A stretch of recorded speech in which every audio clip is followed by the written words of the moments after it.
आपका नाम बताइए। हाँ, मैं बंते शील सागर। हाँ। जिस तरीके से अभी हमारे बंते जी ने जानकारी दी है, इसमें तो कोई दो राय नहीं है, बिल्कुल एकदम सत्य है कि जिस तरह से हमारे यहाँ जैसे विदेशी पर्यटक आए हुए थे चाइना से, फायान जी हैं और एक वेनसांग जी हैं और भी हैं, जिन्होंने जो इतिहास में लिख करके बताया वो बिल्कुल सटीक बताया है। और देखने से ऐसा प्रतीत होता है कि कहीं न कहीं सत्य को छुपाने के लिए इस देश में डुप्लीकेट कार्यक्रमों को तैयार किया गया है। जैसे एक सोने की कीमत कम करने के लिए, उसे खत्म करने के लिए एक नकली डुप्लीकेट और वो बनाया जाता है रोल्ड गोल्ड। तो उससे इतना चमकाया जाता है कि लोग सोने को छोड़ करके उसे पहनना शुरू कर दें।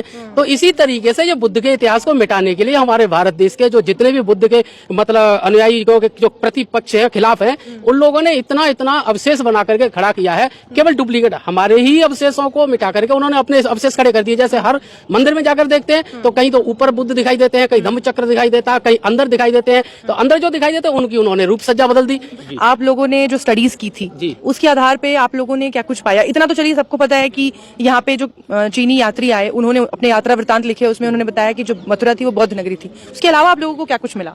देखो, एक बात बहुत बड़ी है कि ज्यादा कहीं आवश्यकता नहीं है। अगर सही प्रमाण देखना है तो भारत भूमि को आप एक बार खंगाल करके देख लो, कण कण में जहां देखा वहां बुद्ध ही दिखाई देते हैं, बुद्ध ही निकलते हैं।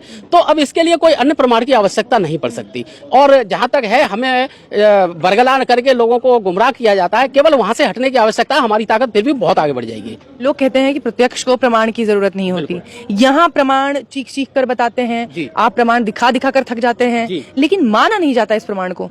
हाँ, ये बात आपने बहुत अच्छी कही कि न मानने का कारण ये है कि जैसे किसी परिवार के एक सदस्य होते हैं, है ना, और एक परिवार किसी के पीछे भाग रहा है, एक सदस्य किसी के पीछे भाग रहा है।